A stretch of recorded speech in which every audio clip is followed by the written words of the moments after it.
Coming up on Channel 8 News, why cattle appeared in Aggieville for the first time ever, and how controlled burns are affecting our local environment. But first, a look at our forecast for today. Looking at the weather in Manhattan today, going to be in about the upper 50s, mostly cloudy outside, with a rain chance just a little over 50%. I'll have more on the full forecast later in the show. This is KKSU LD, broadcasting in high definition from Kansas State University, covering Manhattan, Riley County, and the Flint Hills. You're watching Channel 8 News. Good morning and happy Earth Day. I'm Jacob Hall. On today's show, how Manhattan High journalists adapted to unusual circumstances and how it won them an award, as well as a sneak peek into Fort Riley to see how soldiers stationed there spent a Saturday morning. But first, a look at how Aggieville was transformed into a cattle drive for the first ever Aggieville Showdown this past weekend. Reporter Cameron Bradley took to the streets to hang out with some cows, while also finding out how this unique event in the heart of Manhattan came to be. Last weekend, a block of Morrow Street in Aggieville was closed off to host one of the newest and perhaps the most unique event in the Aggieville district in quite some time. Cattle. That's right. Cattle were brought in for the first ever Aggieville Showdown on Saturday evening, an event that has been in the works for well over a year now. And when the idea was brought up, Aggieville Business Association Executive Director Dennis Cook was on board. I'm a firm believer in, you don't just always continue to do the same things over and over again. You know, my first reaction to it, and I go, this is fantastic. This is a fun deal, that, just kind of sets us apart. It's going to bring people into Aggieville that haven't been in. Saturday's event wasn't just special because of its location, though, as it was the brainchild of recent Kansas State graduate Christian Callahan, who thought up the event with a group of friends over a summer internship in Manhattan. We thought of what's something unique and different we could do with a livestock show while also helping the local economy and also give exhibitors something new and exciting and educating the general public. And it was clear to us when we looked down the street, man, it would be so cool to have a grand drive in the center of Aggieville. The Aggieville Showdown is taking place right behind me, where cattle are being judged for multiple awards with over $5,000 in cash prizes. But it was more than just a cattle show, though, as there was also live music, a fashion show, and multiple vendors at the event. For Callahan, being able to give back to the community that he spent his college years in made all the effort worth it. To us, it was a no-brainer to have the event here with Aggieville. There's just so many special local businesses, and the people here in Manhattan is what truly makes this event so great. For Cook, events like these are helping Aggieville businesses after dealing with the effects of the COVID-19 pandemic. More and more, we are seeing businesses really coming back strong. For Channel 8 News, I'm Cameron Bradley. The estimated crowd for Saturday's Aggieville Showdown was between 200 to 300 people. Those in attendance saw Madison Loschke win grand champion in showmanship, Dax Siebert win grand champion in the market steers division, and Jackie Slichter win grand champion in the breeding heifer division. Manhattan High School journalism students started making live streams at the beginning of the year. For family and friends, the live streams were perfect for people who couldn't attend the events. Channel 8 reporter Madeline Emerson has more.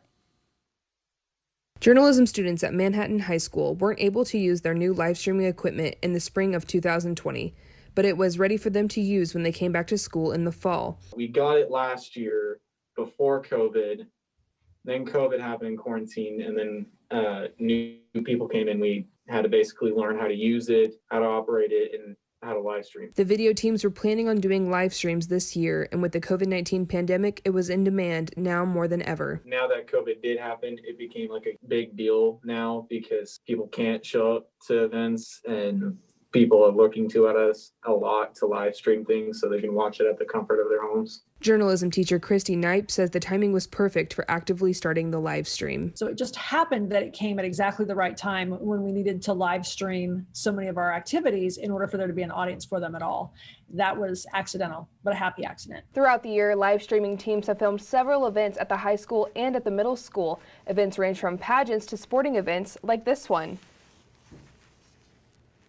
Many school and community members, such as parents, expressed their appreciation for the live streams. We had one of the players from the basketball team. She wrote us a really nice thank you letter that she brought up to the kids during the live stream and said, I just appreciate you streaming these games so that my grandparents can see what I do. With the anticipation of school and events going back to normal, NYPE is certain that their live streams will still be needed for people who live far away from events. Now kids know that they can tell their grandparents who live in another state or, a friend that used to live here that they can watch it that way. In the meantime, Bunning and his team are working on passing their knowledge to the underclassmen so they can be comfortable next semester. We're taking this time before the end of the school year to teach all of our underclassmen the equipment so that they're ready next year and they're able to teach and feel completely comfortable. Next semester, new students will step up and join the teams as they continue to live stream.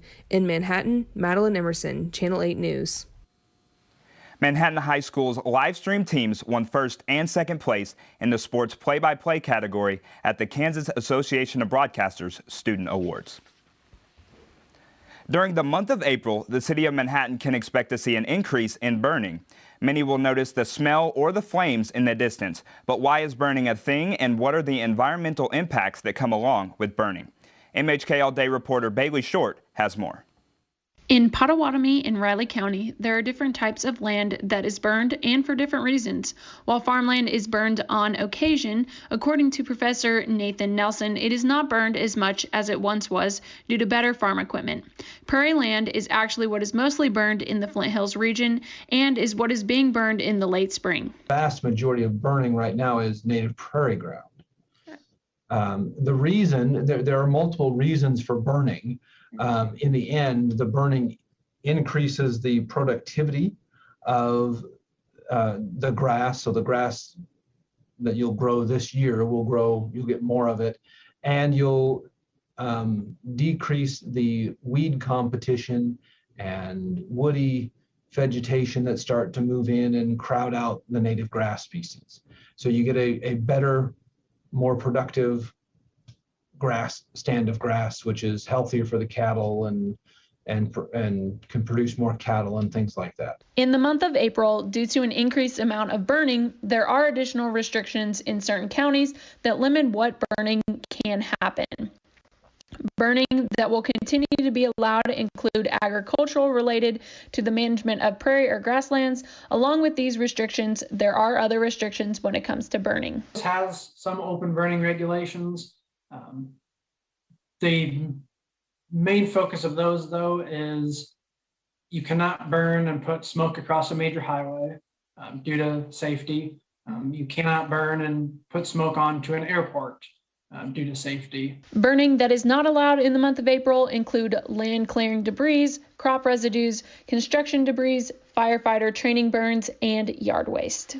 Grasslands like this one are burned every year to keep desired vegetation, maintain the prairie's ecosystem, and reduce wildlife severity. While burning is necessary to preserve the grasslands, there are environmental impacts. The biggest impact, according to Professor Clinton Owensby, are pollutants. Larger particles fall out rather quickly. The smaller ones remain in the atmosphere and can be transported to urban areas adjacent to the Flint Hills region in Kansas. So particulate matter is one.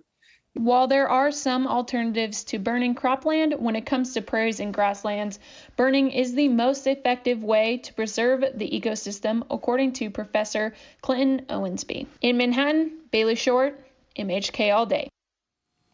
For more information on field burning, Kansas Flint Hills has a website listed below. You can find more information on regulations, events, health, and more. Up next, a live interview with K-State's Director of Diversity and Multicultural Student Life following the Derek Chauvin verdict and how it might affect our community. It's like a purple front has kind of moved into the stadium. Beautiful day and music's loud. The fans are on their feet. Wilnet crushes it to left, and K-State leads 8-1. The 1-2, a swing and a miss. Reams it to center, long run for Mertz, he can't get there. K-State has added 5 here this 6th inning. K-State will run the option. Here's Skylar Thompson, he walks it in and Antonio Gordon. Here's the shot in his step. And it is Kansas State, courtesy of Brent Carlson. Side of the box, crossing, wide open, the shot. Thompson right away. That ball is gone. She gets the ball back, goes up strong, scores, and one.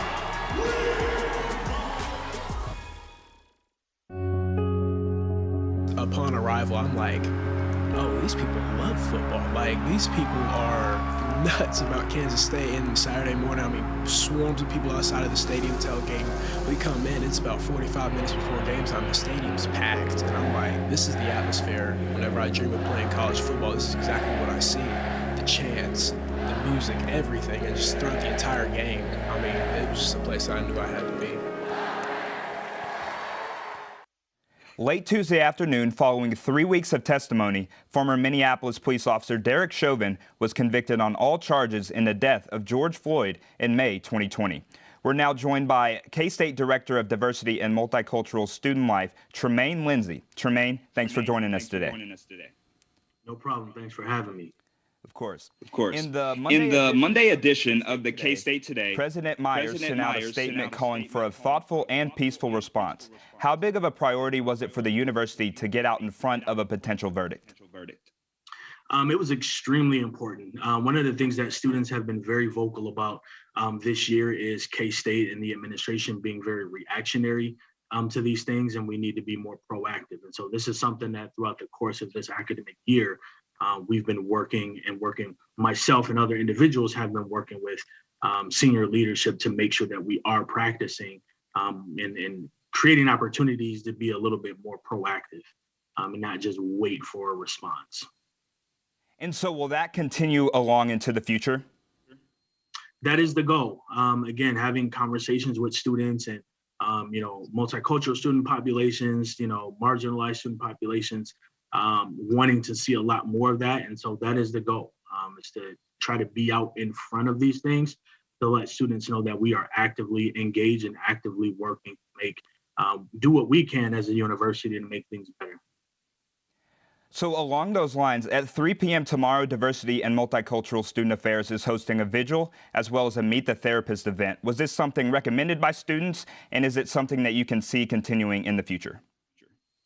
We would like to see it continue in the future, not necessarily recommended by students, just conversations that I would say it's part. The vigil is our opportunity to be able to come together as a university and let students know that we are standing in support and solidarity with them during these trying and difficult times. And then the Meet the Therapist is something that we've been working at, knowing that mental health is a huge thing right now. And we want to make sure that we're doing what we can as a department to support our students during these trying and difficult times. And so we hope that the Meet the Therapist initiative is something that we are able to continue to move forward with in the future. In moving forward into the future, since the verdict was announced, what has communication been like with students? Have you seen more foot traffic in the Multicultural Student Center? The foot traffic has been regular. What I would definitely say is for some of the students that I've engaged with since the verdict and even that were around when that verdict was laid out was a temporary sense of relief, knowing that we have a much bigger hill to climb. It's really one of those things where it's, okay, justice was served in this particular case, but we still have a lot more to do. Thanks, Tremaine, again for joining us. Coming up next, rain is in the forecast, what you should expect from a potentially cloudy weekend, and how a Manhattan attraction is keeping operations going amidst uncertainty.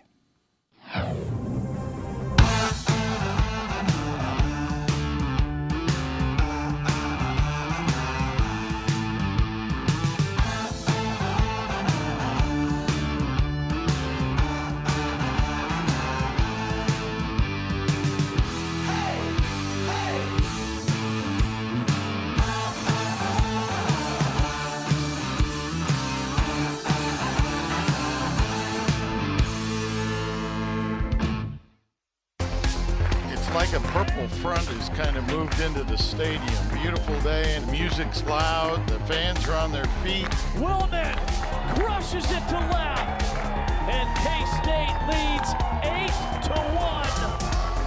1-2, a swing and a miss. Creams it to center. Long run for Mertz. He can't get there. K-State has added 5 here this 6th inning. K-State will run the option. Here's Skylar Thompson. He walks it in. Walks it in for Antonio Gordon. Here's the shot and it's got it. And it is Kansas State, courtesy of Brent Carlson. Side of the box, crossing, wide open, the shot. Thompson right away. That ball is gone. She gets the ball back, goes up strong, scores, and one.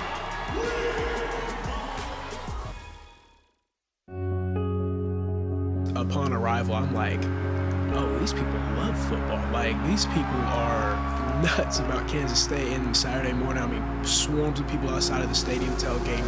We come in, it's about 45 minutes before game time. The stadium's packed. And I'm like, this is the atmosphere. Whenever I dream of playing college football, this is exactly what I see. The chants, the music, everything. And just throughout the entire game, I mean, it was just a place I knew I had to be. The Beach Museum of Art has sat with an empty parking lot this year due to the pandemic. But just because their doors have been closed does not mean they have stopped sharing art. Reporter Dawson Wagner sat down with Linda Duke, director of the museum, to see how they remained operational this year. Even though we haven't been open, we have been busily at work. We've been putting out virtual exhibitions, and I would really encourage people to go to the Beach website and click on Explore and look at some of those exhibitions. So what's been the silver lining in this all that's really helped benefit you with the virtual exhibits? The silver lining of that, Dawson, has been that we've been able to reach some people that might not ordinarily be able to attend our programs in person. Some of them have been getting people logging in from around the country and even internationally. That's been a great learning experience for us, and we're going to try to keep that up. We'll now go to Cameron Bradley for our full weather forecast and what to expect this weekend. Cameron? Thanks, Jacob. I know we had that freeze on Tuesday, but throughout the United States today, at least, it's going to be pretty seasonable. Taking a look at the eastern seaboard, going to be in the low 50s. That's where you're going to find your lower temperature of the day. Now, you want to find your highs, you're going to have to go down in the Arizona, Texas area. Mid 80s, low 70s down there. Going to be pretty nice throughout the day. And then as you take a look at Kansas, it's going to be in the mid 50s. And then throughout the rest of the United States in the western and also midwestern portions, going to range throughout the 60s. Now, taking a look deeper into Kansas throughout the day, going to find two distinct differences. On the eastern side of Kansas, you're going to find a little bit more rain compared to the western portion, and the temperature is going to range in between anywhere in the 50s. Now, as you look at the western part of Kansas, though, still going to have a small chance of rain, but a less chance than on the eastern side of Kansas. Going to be partly cloudy, and as you look down there in the Morton County area, you're going to find your high of the day there in the low 60s. Now, taking a look at our 24-hour forecast in the Manhattan area, going to be mostly cloudy throughout this evening and into the night. 46 degrees to start your evening, and then to wake up, still going to have those clouds in the sky and a higher chance of rain there in the morning. Mid 50s to start your day, and with that chance of rain, might want to grab a jacket as you leave for work or classes. Also, in the Friday afternoon area, it's going to be a little bit nicer, 61 degrees, but still that chance of rain is there throughout the day, going to be about the upper 50 percentile for that chance of rain. Now, taking a look at our 5-day forecast. On Thursday and Friday, of course, we were talking about that rain, and those temperatures are going to range in the upper 50s, lower 60s. But as we transition into the weekend, that rain should leave the state, and we should be in for some higher temperatures and some more sun. On Saturday, going to be a high in the mid 60s and a low in the low 40s with some partly cloudy skies. Transitioning into Sunday, the temperature is going to continue to go up. We're going to reach the 70s there on Sunday with a low only in the lower 50s. And then to start the week on Monday, we're going to get very close to that 80-degree mark, upper 70s there to start your day on Monday, and some more partly cloudy skies. So a great way to start the week. Jacob, that's all that I have for weather. Back to you at the desk. Thanks, Cameron. Up next, how a fishing competition offered a peaceful Saturday morning for Fort Riley soldiers.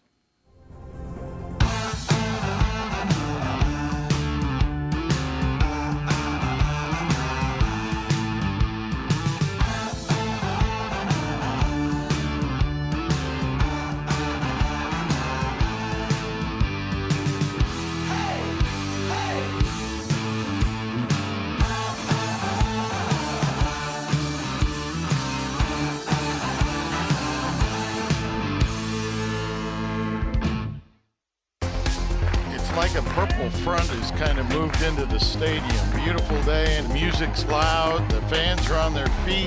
Willman crushes it to left, and K-State leads 8-1.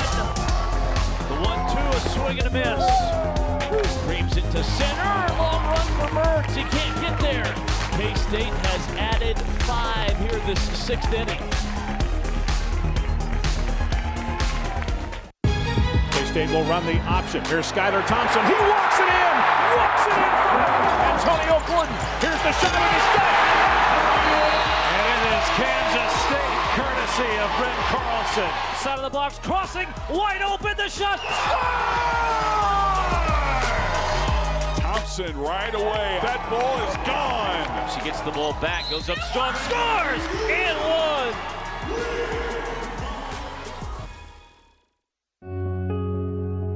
Upon arrival, I'm like, oh, these people love football. Like, these people are nuts about Kansas State. And Saturday morning, I mean, swarms of people outside of the stadium tailgating. We come in, it's about 45 minutes before game time. The stadium's packed. And I'm like, this is the atmosphere. Whenever I dream of playing college football, this is exactly what I see. The chants, the music, everything. And just throughout the entire game, I mean, it was just a place I knew I had to be. The second annual fishing derby on Moon Lake at Fort Riley lasted 2 hours, and participants didn't waste any time getting to their lucky spots to see if their catch would be the best of the day. For one father and son duo, they were hoping to repeat as winners again this year. Sergeant John Ward grew up fishing and has always enjoyed the activity. But today, days by the lake are more rewarding now that he gets to pass the activity down to his son, Emmett. Growing up, I've always been fishing, usually by myself, but now I have my best friend here that I get to teach everything to him. Last year, they participated in the fishing derby at Fort Riley, and with the experience they had, they knew that they wanted to come back this year. We came here last year. It was an amazing turnout. He actually won the children's largest catfish, and that was 29 inches, and then I won the largest for 31 inches. Leanne Slingers works as a supervisor recreation specialist at Fort Riley, and she says allowing families to come out and enjoy being outdoors with each other was one of the reasons why they created the derby in the first place. The fishing derby itself started about 1 year ago when we reopened from COVID. We wanted to provide a safe opportunity for soldiers and their families in the Fort Riley community to come out and enjoy being outdoors. Although the derby had a cap of 50 participants due to COVID-19 safety regulations, those who signed up were eager to cast their lines into a freshly stocked lake for the chance at several prizes. This year we actually see a higher turnout of youth participants, so we see about half and half for children and adults. So it's a great time to have just a really well-rounded population for this event. For Sergeant Ward and Emmett, they didn't have the same luck as last year, but they still enjoyed the morning because it gave them another opportunity to go fishing. Just coming out and just enjoying the outdoors, and even if you don't catch anything, it's called fishing, not catching, so it's a great time. The winning fish of the tournament was 21 inches long, and the reward was a brand new fishing pole for the next excursion. The Kansas State men's golf team took home a share of the Husker Invitational title last weekend in Lincoln, Nebraska. The Wildcats were led by sophomore Tim Tillmans, who finished in a tie for second, and junior Will Hopkins, who recorded a top 5 finish. K-State will compete in the Big 12 Championship starting Monday in Hutchinson. Coming up, how one local group is walking for a cause, and one final look into our weekend forecast. What the radio station has done for me, it has allowed me to use my public speaking capabilities and provide it into a entertaining way. I would say the fact that most of the classes I've taken have not just been fluff, like they feel like they've actually prepared me for the world. If all things go well, working there might have gotten me a job. So within industrial engineering, you can actually start your master's degree a year early and start taking those classes your senior year. And then after you go through those upper level courses, you only really have a year left and you would come out with your bachelor's and master's degree, which is something I have been considering just because, you know, it's one extra year and I do love K-State. So it's like, you know, win-win. But that's a perk with being an industrial engineer. You're able to get your master's degree in just one extra year. I went on my campus tour. They had like the Baja like racing teams, all the like parts and everything on display, and I was like, that's super cool. My first year, we made robots, made a line following robot, assembled it and coded it. And my current major is biomedical engineering. It's like a jack of all trades since you take coding from computer science and then some stuff from electrical. It's kind of just like a mix of like all the like main departments of college engineering, and this is the spot for me. Kansas State's athletic program does not like to postpone until tomorrow what can be accomplished today. It's going to be tied into Bramlage with some upgrades to Bramlage in terms of the Legends Room. Is now going to be 7 times bigger than it currently is, with new entrances on the east and west side. So that facility, the South End Zone project, is going to touch both Bramlage in a very positive way, and obviously finish off the stadium look and feel.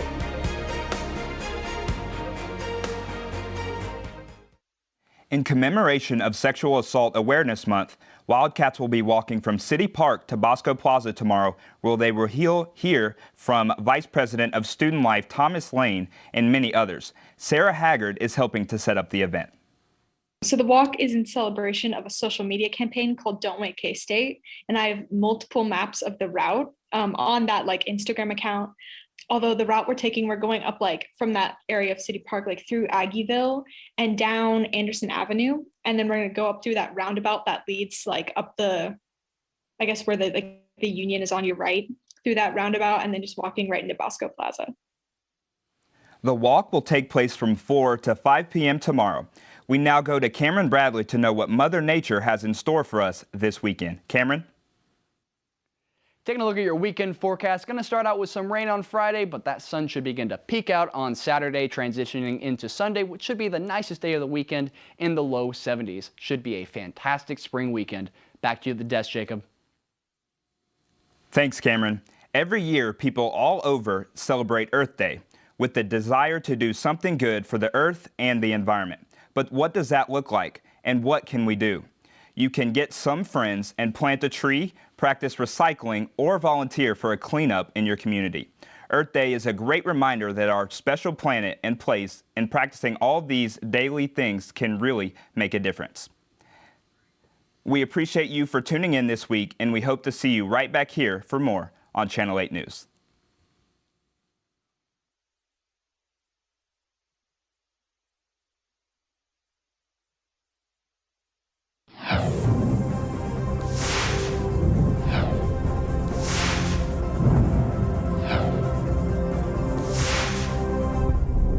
This is Channel 8 News.